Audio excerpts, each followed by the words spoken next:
Wow, your feet, really? Yes, she's obsessed.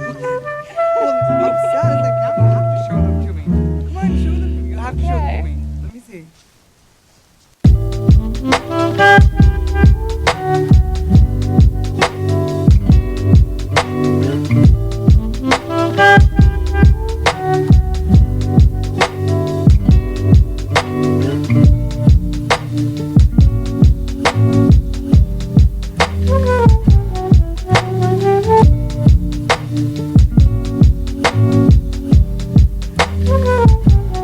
Yeah.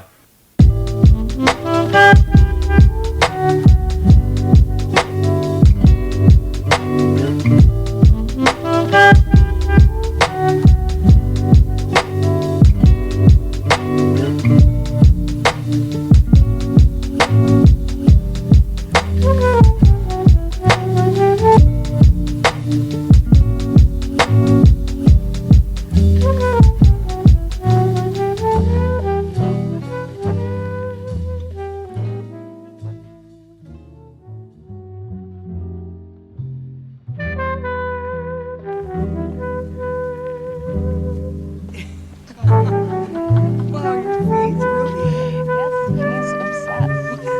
Well, obsessed. Like now you have to show them to me. Come on, show them to me. You have to show them to Okay. me. Let me see.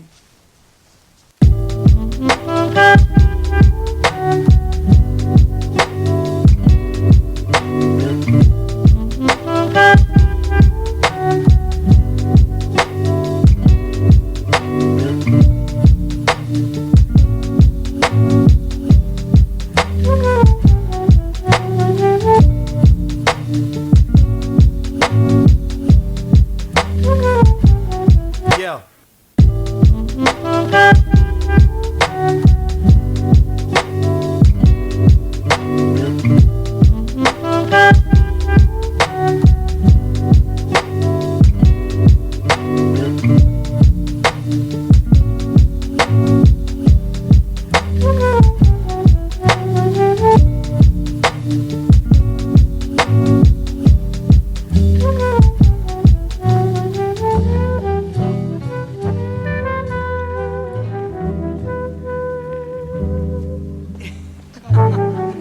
Wow, your feet, really?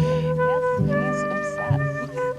Well, obsessed. Like now you have to show them to me. Come on, show them to me. You have to show them to me. So this is my craft station. I have my resin machine, my resin materials, and some lighters that I bought because I was gonna make stash jars. So yeah, it's just something I'm trying out, but whenever I do have them done, I will update y'all on them. Here's my little jars and my glitter, all that fun stuff.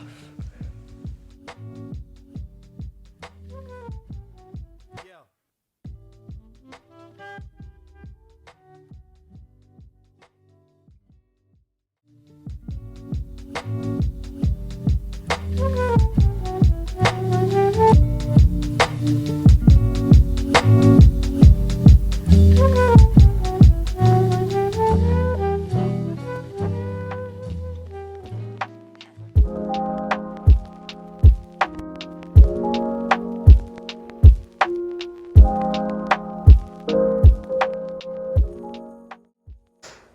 So I went and got this at Dollar General.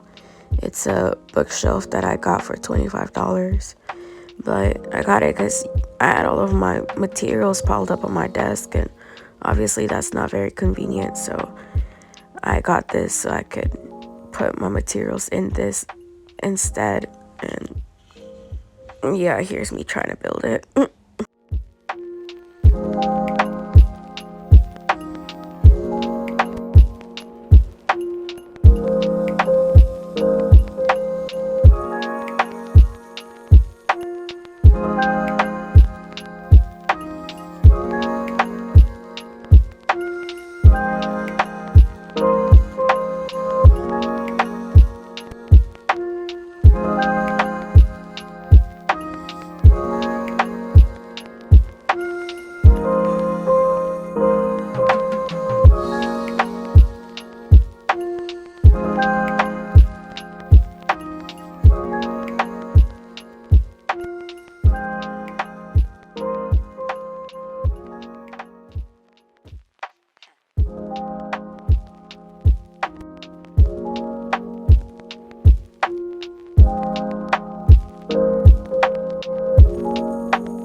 it seemed like for a long time, due to trauma, I was very desensitized and what I would say emotionally detached from people, from feelings.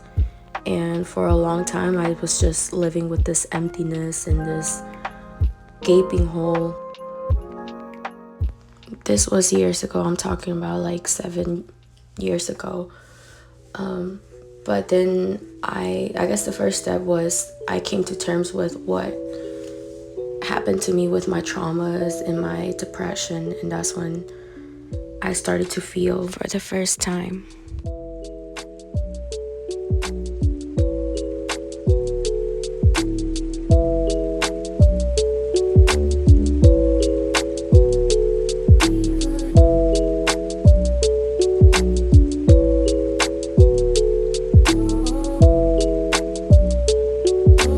It helps the speaker lead his audience into the scene he described.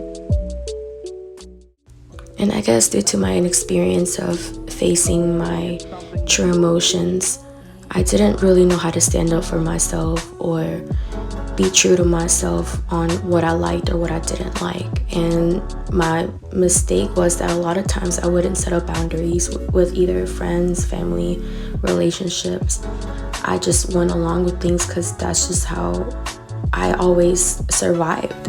That's how I survived. I survived by people pleasing.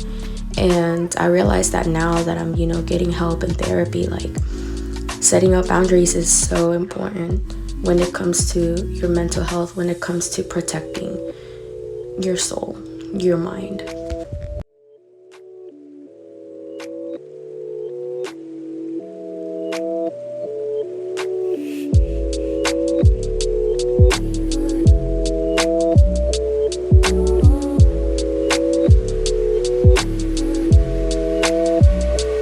So then, why?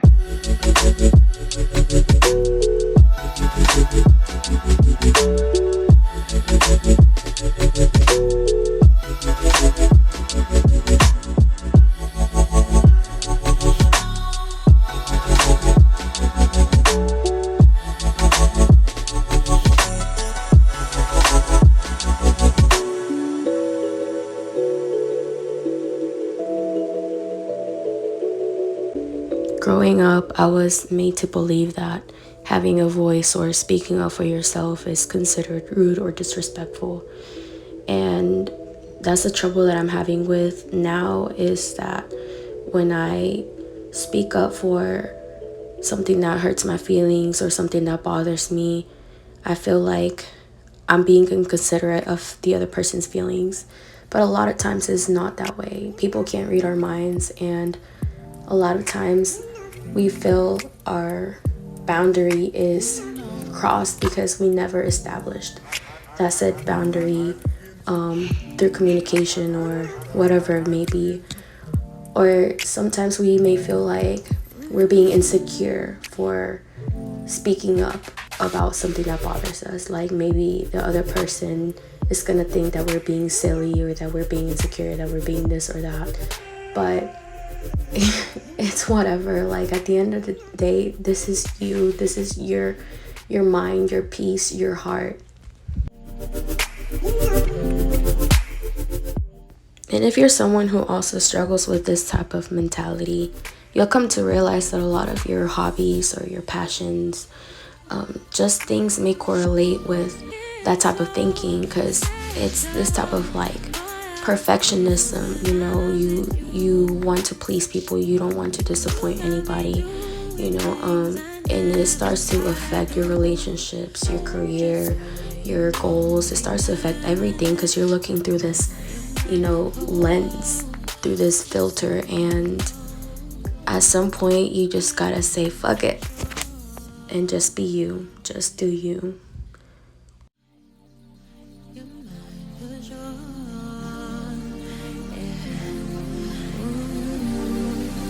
You're mine for sure.